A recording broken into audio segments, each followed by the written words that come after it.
우리는 실수하는 것을 즐겨할 사람은 없습니다. 다 후회되는 것은 실수한 것들에 대한 후회입니다. 그런데 오늘 이 말씀 가운데에서는 돌이킬 수 없는 그 실수를 함으로 인하여서 하나님께 약속된 그 나라를 영영이 갖지 못하고 그 왕좌를 넘겨줄 수밖에 없는 사울 왕의 안타까운 일을 봅니다. 그러면서 오늘 이 제목 가운데 이 왕의 망령된 일이라, 망령되다는 말은 어리석다라는 말이에요. 왕의 어리석은 일을 한번 살펴보고 우리는 그러한 잘못을 반복해서는 안 되겠다 하는 그러한 각오를 가질 수 있는 시간이 되기를 바랍니다. 사울이 왕이 되었을 때에 40세라고 합니다. 40세. 그야말로 혈기왕성하고 무엇이든 다 할 수 있는 나이겠죠. 그리고 왕이 된 지 2년이 되었습니다. 왕의 자리에서 2년 정도면은 이제 어느 정도 왕의 기능적인 면, 나는 부족했습니다 했지만 왕이 되니까는 할 것도 많고 할 수 있는 것도 많은 것을 깨닫게 됩니다. 그러면서 왕으로서 할 수 있는 가능성들을 배워나가며 오늘 블레셋과의 전쟁을 시작합니다. 3,000명을 모아서 2,000명을 본대로 후방에 두는 것 지혜롭죠. 1,000명을 그 아들 장자인 요나단에게 붙여서 국경에 있는 블레셋 수비대를 치게 합니다. 급작스러운 공격이기 때문에 이것은 요나단의 승리가 되겠습니다마는 블레셋은 이에 분노하여서 전쟁을 선언하게 됩니다. 모여든 블레셋 군대를 보니까 병거만 3만 명이요, 또 마병이 6천 명이요, 그 몰려오는 군대는 해변의 모래 같다라고 표현을 했습니다. 해변의 모래 같은 군대가 몰려옵니다. 깜짝 놀라서 사울이 모여든 이스라엘 군대를 보니까 기세에 눌려 있고 그 새까맣게 몰려오는 블레셋 군대를 보면서 이 전쟁 안 되겠는데 숲으로 들어갑니다. 덤불로 숨습니다. 웅덩이에 몸을 낮춥니다. 아무도 그의 곁에서 함께 전쟁을 치르겠다고 목숨을 걸고 일어나는 사람들이 보이지 않습니다. 사울이 놀랄 수밖에 없습니다. 깜짝 놀라 사울이 제사를 준비합니다. 사무엘을 초청합니다. 약속된 7일이 됐는데도 사무엘은 나오지 않고 블레셋 군대는 점점 많이 몰려옵니다. 정한 기일에도 제사장 사무엘이 등장하지 않자 자신이 그 제사를 감당하게 됩니다. 너무나 잘 아는 이야기입니다. 사무엘은 왕이 제사를 드린 이 모습을 보고 망령되이 일을 행했다, 어리석게 일을 했다라고 힐난을 하게 됩니다. 왜 그랬습니까? 제사를 드렸는데 그것이 어리석은 일이랍니다. 왜 그렇습니까? 하나님을 기억하며 하나님 앞에 나아가 제사를 드리겠다고 일어섰는데 그것이 망령되다는 거예요. 오늘 그 이유를 좀 살펴보려고 합니다. 먼저는 사울이 하나님을 온전하게 이해하지 못한 것 같아요. 하나님은 없는 데서 있게 하시는 하나님이십니다. 하나님은 무에서 유를 창조하신 창조주이십니다. 숫자에 눌려서 기세가 눌려서 숨어버리는 그러한 이스라엘 백성들이 믿는 하나님은 잘못된 하나님이라는 것이 뭔가 오해하고 있어요. 아무리 연약하고 적고 작고 볼품이 없어도 하나님과 함께하는 군대는 멸망하지 않습니다. 하나님이 붙잡으시는 사람은 넘어지지 않습니다. 하나님은 반드시 이기는 하나님이세요. 그 하나님을 온전하게 이해하지 못하고 두려워서 세운 것이 이 제단이라는 것입니다. 두려워서 세운 것이 제단이에요. 성경에 전부 100% 그 표현이 되어 있지는 않지만은 대부분의 이 하나님께 묻지 아니하고 나아간 전쟁에는 사람의 의의가 나타나게 되어 있어요. 사람의 의의가 나타나요. 하나님께 묻지 아니하고 드리는 제사에는 자기의 정성이 나타나게 되어 있어요. 우리가 어떠한 모습으로 정성을 드린다 할지라도 하나님의 그 영광에 찰 수가 있겠습니까? 그래서 15장에 넘어가면은 사울의 이러한 계속되는 반복적인 모습을 통하여서 재물이 아니라 순종이 낫지 않느냐, 순종하는 것이 제사보다 낫지 않느냐, 하나님의 말씀을 듣게 돼요. 우리가 뭘 준비해서 하나님을 기쁘시게 하는 것이 아니라 하나님의 명령에 순종하는 그 마음을 하나님께서는 기쁘시게 여겨주시는데, 한 발을 내딛더라도 내 삶은 아버지 것입니다. 하나를 결정하더라도 하나님 맞습니까? 먼저 묻고 나가야 되는데, 오늘 사울의 전쟁에는 그 과목이, 그 대목이 빠져 있어요. 하나님께 온전한 제사를 드리려면 하나님 우선주의로 나가야 됩니다. 사람 우선주의가 아니라 하나님 우선주의로 나가야 돼요. 제사라고 표현된 예배도 마찬가지입니다. 우리에게 잘 맞는, 어울리는 예배가 아니라 하나님께 영광이 되는 예배가 준비되어야 그 다음에 우리가 축복을 기대할 수 있고, 그 다음에 기도할 수가 있고, 하나님의 동행을 우리가 사모할 수가 있는 거예요. 오늘 사울은 몰려온 적들을 보고, 흩어진 백성들을 보고 급해지니까, 마음이 급해지니까 이러한 영적 질서가 무너지고, 목적이어야 하는 하나님의 제사가 지금 수단과 방법으로 추락해져 가고 있는 겁니다. 제사장이고 뭐고 질서고 뭐고, 마음이 급한데 일단 드리고 보자. 제사는 그렇게 치러지는 게 아닙니다. 일단 가고 보자. 예배는 그렇게 드려지는 게 아니에요. 하나님께 올려드린 이 제사를 드렸음에도 불구하고 어리석은 일이었다라고 책망을 받습니다. 왜 그렇습니까? 왜 사울에게는 이러한 조급한 마음이 생겼어요?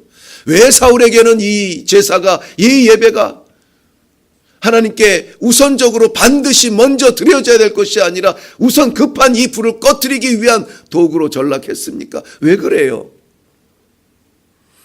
사울의 눈에는 대적자가 보였다는 것입니다. 하나님이 보이지 않고 대적자가 보였어요. 하나님이 보이지 않으면 우리의 적이 크게 보입니다. 하나님이 보이면 아무리 큰 대적도 그저 조그마한 소년 다윗 앞에선 골리앗 같아요. 담대하게 그 앞에 설 수가 있어요. 우리가 할 수 없는 일이 어디 있습니까? 하나님이 하시면 하는 것인데, 아이고 그거는 우리가 할 수 있는 게 아니에요. 겁부터 먹고 주저앉고 도망갈 구멍을 찾으면은 제사가 제사되지 않아요. 예배가 예배되지 않습니다. 오늘 11절 말씀 한번 가볼까요? 11절 말씀 보면 사무엘이 이르되 왕이 행하신 이것이 무엇이냐 하니 사울이 말합니다. 백성은 내게서 흩어지고 당신은 정한 날 안에 오지 아니하고 블레셋 사람은 믹바스에 모였음을 내가 보았으므로. 지금 사울이 본 것은 뭐예요? 군대들이에요. 몰려오는 블레셋 군대를 내가 봤어요.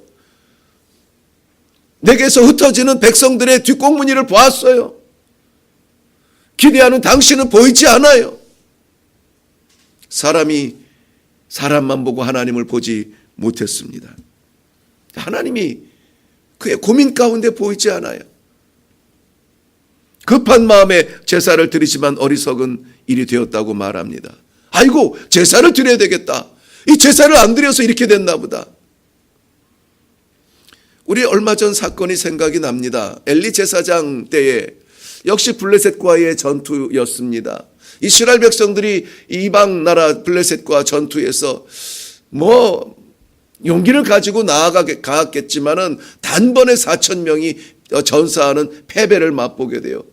아니 하나님의 백성이 이방 백성에게 이렇게 처참한 패배를 맛보다니 무슨 일이야? 뭘 안 가져왔다? 여호와의 뭘 안 가져왔다?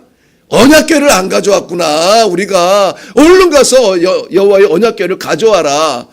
그냥 부랴부랴 부득불 언약궤를 가지고 왔습니다. 그럼 이제 됐지.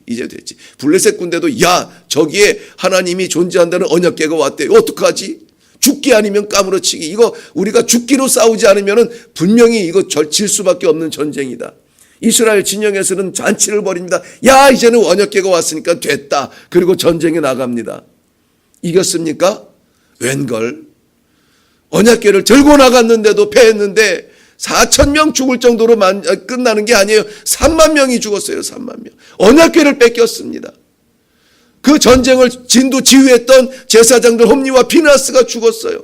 이 두 아들의 전사의 소식을 듣고 엘리 제사장이 의자에 앉았다가 넘어져 목이 부러져 죽었어요.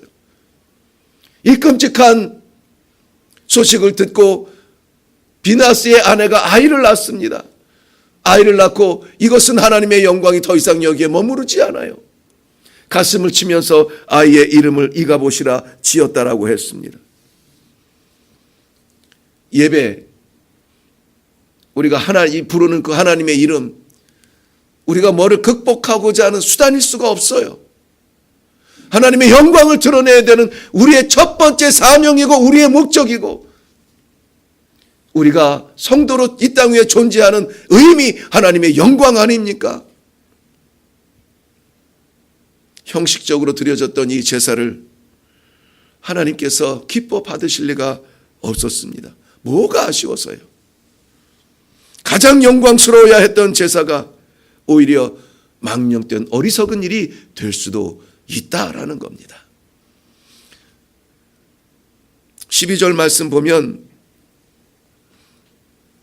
12절 말씀 한번 가서 보죠.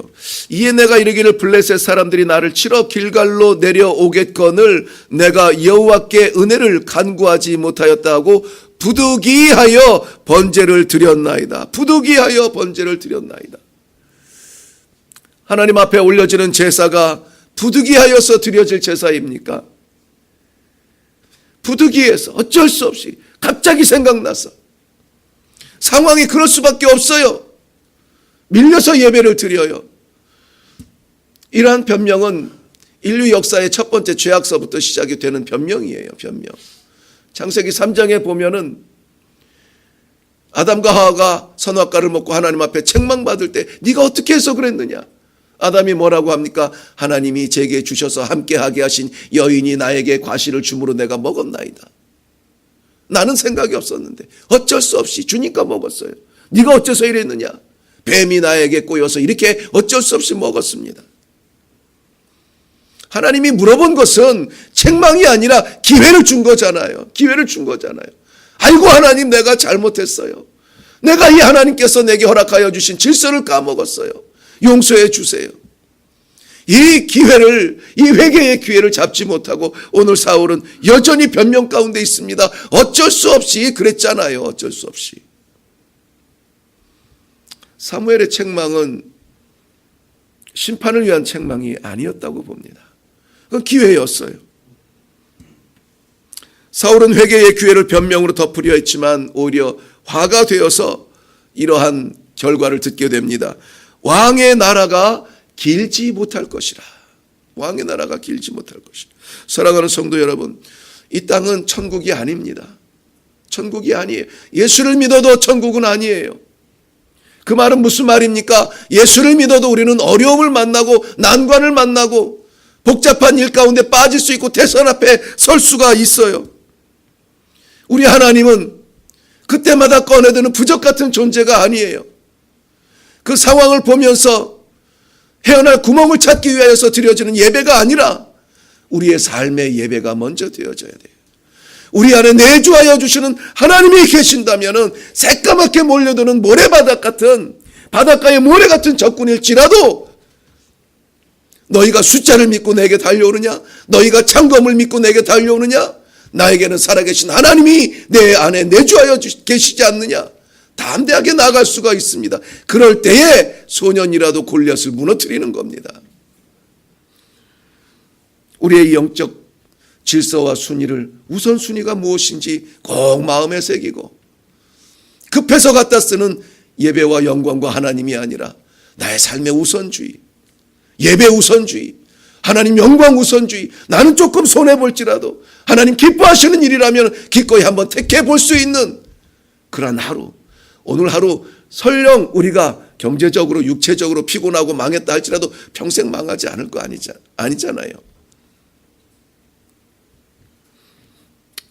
오늘 이 영광을 위하여서 우리 함께 나아가 온전한 예배를 하나님 앞에 먼저 드리심으로 말미암아 몰려오는 새까만 사단의 유혹들 멋지게 이기고 승리할 수 있는 복된 하루가 되시기를 주님의 이름으로 축원합니다. 기도하겠습니다. 살아계신 하나님 아버지, 우리에게 오늘 이 거룩한 영적 질서를 다시 한번 깨닫게 하시니 감사합니다. 몰려오는 블레셋이 아니라 하나님을 보았어야 했습니다. 드려지는 예배와 제단이 수단이 아니라 목적이었어야 했습니다. 하나님 아버지, 이 말씀을 통하여서 기회를 주셨을 때에 회개하며 성령을 선물로 받는 소중한 하나님의 백성들 되게 하여 주시옵소서. 그래서 허락하여 주신 영원한 나라 영원히 차지할 수 있도록 도와주시옵소서. 하나님, 이 시간에 기도할 때에 우리의 삶의 우선 되어주시는 하나님 우선주의, 예배 우선주의, 우리 삶 속에서 드려지는 예배가 오늘 우리의 목적이 되게 하여 주시옵시고, 그것을 위하여서 힘있게 나아가는 주의 백성들 되게 하여 주시옵소서. 감사드리옵고 예수님의 이름으로 기도하옵나이다. 아멘.